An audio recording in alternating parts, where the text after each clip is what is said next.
other people have already figured out how to make really good electronics and necks and stuff, and I don't need to do that. That's already done. But this is something that, for whatever reason, other people have not considered and is a huge problem. That's gonna go right up against my leg.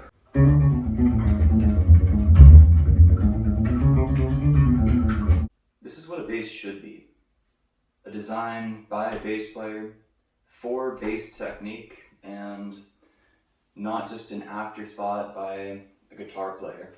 I've been playing bass for almost 20 years, and for a long time I've had this idea in mind where our standing posture versus our sitting posture changes drastically, and in general, standing is a lot more comfortable, but that comes with the downside of obviously standing and holding the weight on our shoulders.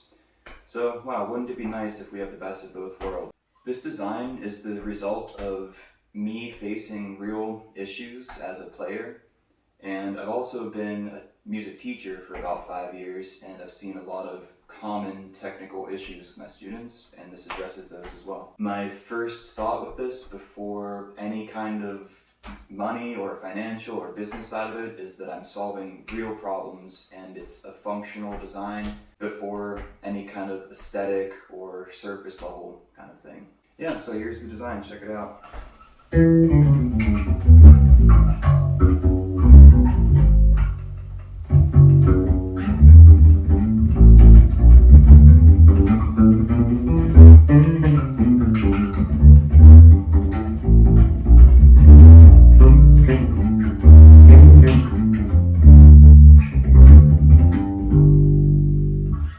So let me explain a little bit more about how I got here. First, we should take a look at a normal bass and what kind of problems I've faced.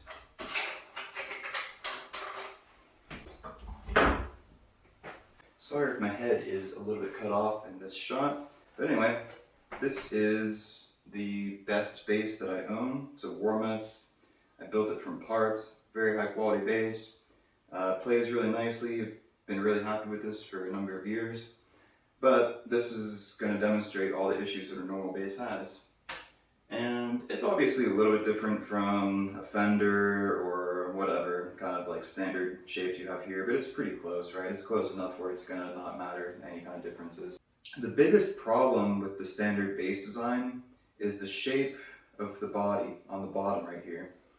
So if we want to keep everything where it is when we're standing, this part is below my waistline. My waistline is going right about here, all right? So if I bend from my waist, see what's happening? This is gonna hit against my leg, and when that's hitting against my leg, everything is sort of shifting and moving over this way.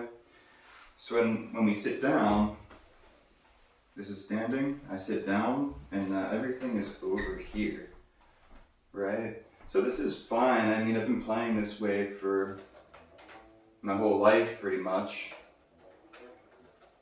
Yeah, it's definitely a compromise. One of the first things is, especially if you don't have a strap, you're gonna get balance issues, right? So it's gonna neck dive, especially cheaper basses are gonna neck dive even worse when the balance isn't really even like a thought that they have.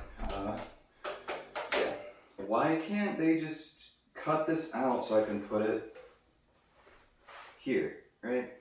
And I don't want it to be so extreme either. I've seen some guitar designs that have the cutout way up against the corner here so that you can play it like in the middle of your legs like a classical guitar.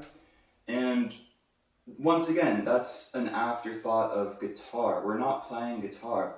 Bass is a different instrument. The fact that our scale length is a lot longer, it changes everything. We need the whole way that we're sitting with it to be more balanced for this instrument specifically. We can't just copy from guitar because it's not going to work. A lot of the time when I'm playing a normal bass like this, I end up crossing my leg, right? Or putting my foot on my other foot. And that helps create a bit of a pocket right here to hold the bass in place a bit more. Because it's only balancing on one spot. You have to balance it this way. You have to lean it back against your body to balance it. And that little pocket does help to create a bit of stability. It comes with the downside of bad posture, right? I'm holding my leg up here, or if I'm crossing my legs, right? It's creating some twists in my back, and you don't want to be sitting there for a long period of time practicing with this bad posture. It's going to come back and hurt you. When I was younger, I didn't care at all, but I'm in my 30s now, and that kind of stuff is definitely starting to affect me.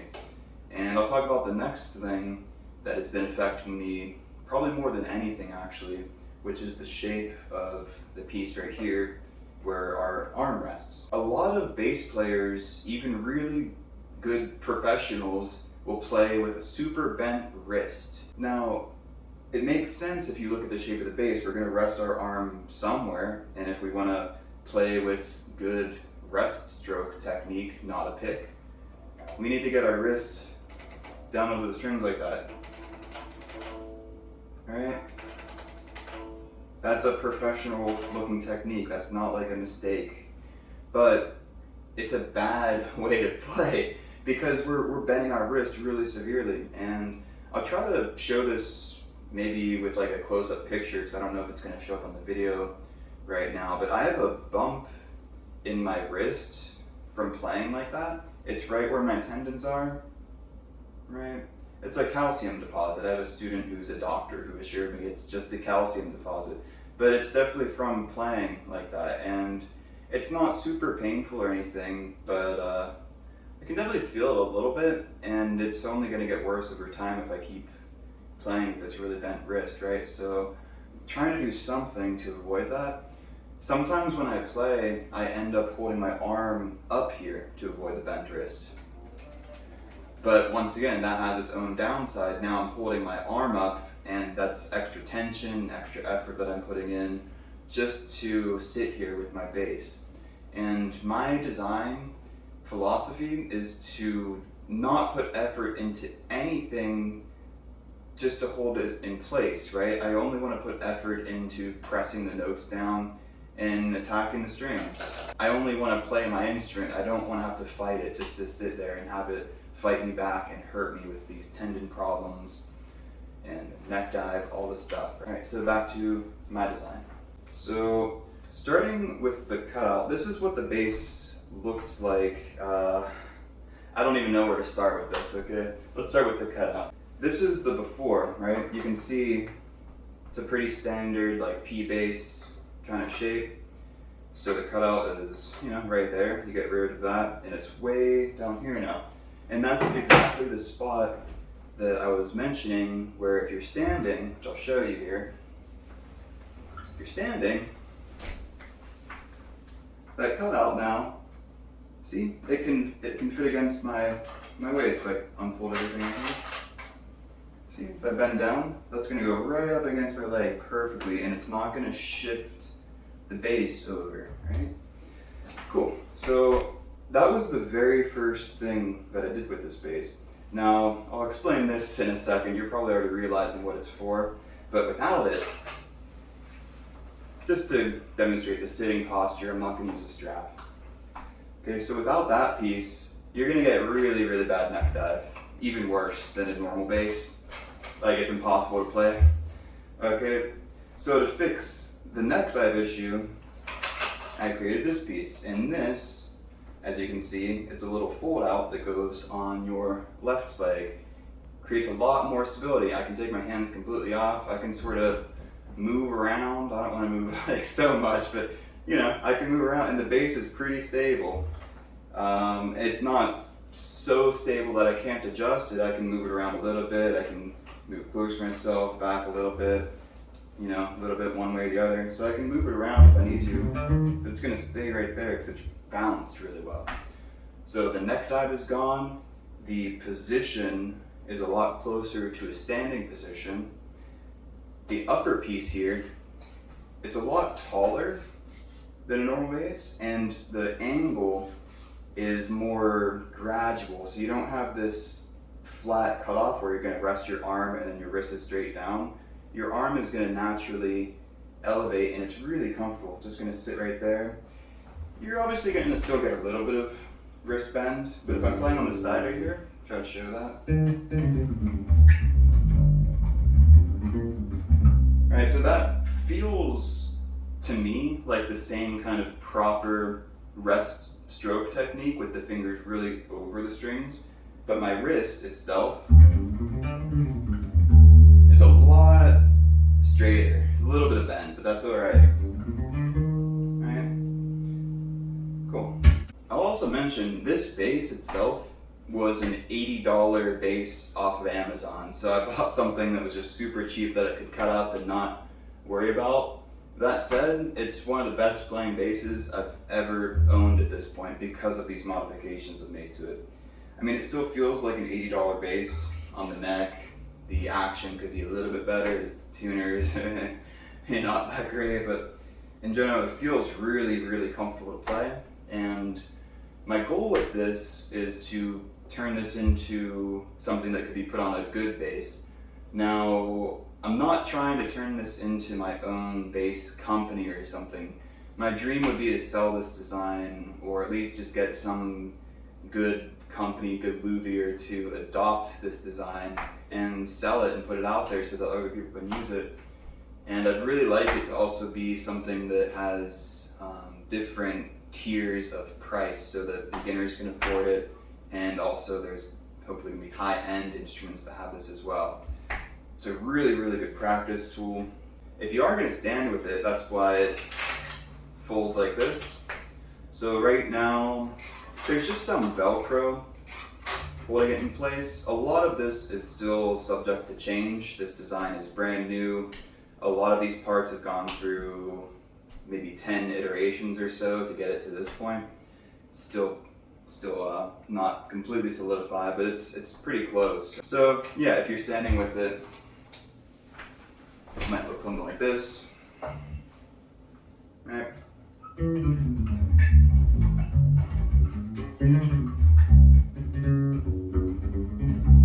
The standing balance right now is not amazing, but that's probably, I mean, it's absolutely because this is just a cheap Amazon bass and the wood is really light. With anything a little bit more high-end, the balance standing would be just as good as anything else.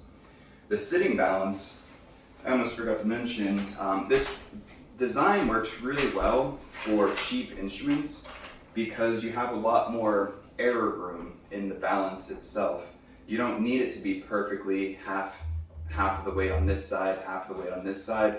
As long as it's relatively close, it's going to sit on your lap just really, really nicely, right? When you only have that one leg rest, like most basses, you have to have it perfectly balanced to get it to not neck dive, right? So it's solving a lot of issues. There's some other ergonomic features that I put on this bass that are not my original design. I'll just mention what they are.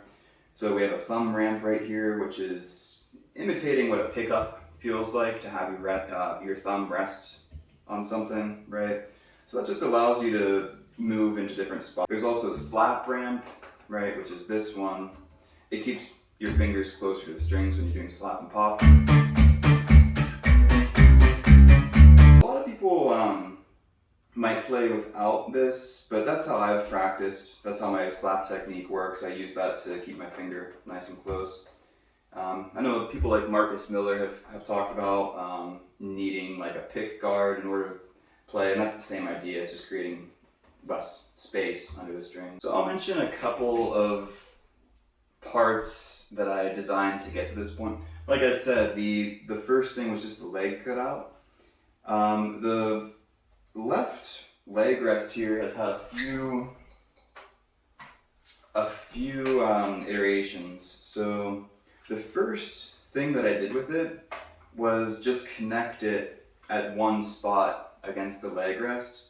But the problem with that was, you can imagine it was connected right where it is right now without being able to slide. When I fold it down, it's way down here and it's kind of in the way, right? So I realized I needed to be able to move it around and slide it up right here, right? So I did that. I created a piece like this, right? That was like a similar function, but just a straight line, which worked okay, but then yeah, it would just fall like this, right? So I needed the extra slot right there, and then it stays in place. The curve this way right here also holds it in place. It like leverages it. Oh yeah, and also the length of a lot of these pieces is adjustable, so this can go shorter or longer, so your legs can be in or out more. This piece is interchangeable with different heights, so the result of that is that it would change the actual angle that the neck is at. If that piece is taller, it's going to push against the body more and lift the neck up, or if that piece is shorter, it's going to move the neck down more. Cool. So this design is legally patent pending. I filed a patent, so don't try to steal it. I'd love to work with the company, like I said, to make this into a real purchasable product. And if I can't get to that point, I might try to do something else to sell modified bases like this one. I'm not trying to make my own base company because I don't want to make the necks or the strings or the hardware or the pickup, anything. I just want to focus on this ergonomic fold out right here, because this could apply to any base, right? And other people have already figured out how to make really good electronics and necks and stuff, and I don't need to do that. That's already done. But this is something that, for whatever reason, other people have not considered and is a huge problem. Maybe they're stuck in tradition, aesthetics, but hey, I mean, I think it looks pretty cool too. It's functional and it looks really cool, right? You could obviously make this into different shapes. I started with a version of this that was more bare bones without anything fancy, like that piece here was just a rectangle, right? Then I made it a little bit more aesthetic, printed it with this multicolor filament. Yeah, I forgot to mention, all this is 3D printed, right? So I bought a 3D printer just for this project. I learned CAD design just for this project, and it's been a lot of fun. So let me know if you have any interest in this design, if you want to see updates about it. So this is not going to become like a content farm channel. I'm only going to make updates about this specifically, and hopefully it goes somewhere. So you might want to subscribe if you just want to see if you can buy this at some point. Yeah. Alright, lastly, I'm open to working with any companies. I do have one on my radar really heavily right now, which is Ibanez. Ibanez, hear me out. You've already made some weird bases with some experimental designs and mass produced them, like that one that was the half fretted and half fretless thing. I think that was really cool. And in general, I think Ibanez's bass department is more robust than a lot of other bass departments that are just really stuck in tradition and don't want to do anything new, or they might only have like 1 or 2 models alongside their, million guitar models. So I think there's a chance there maybe, but if there's another company with any interest, I'd be open to it. So reach out to me. All right, thanks, bye.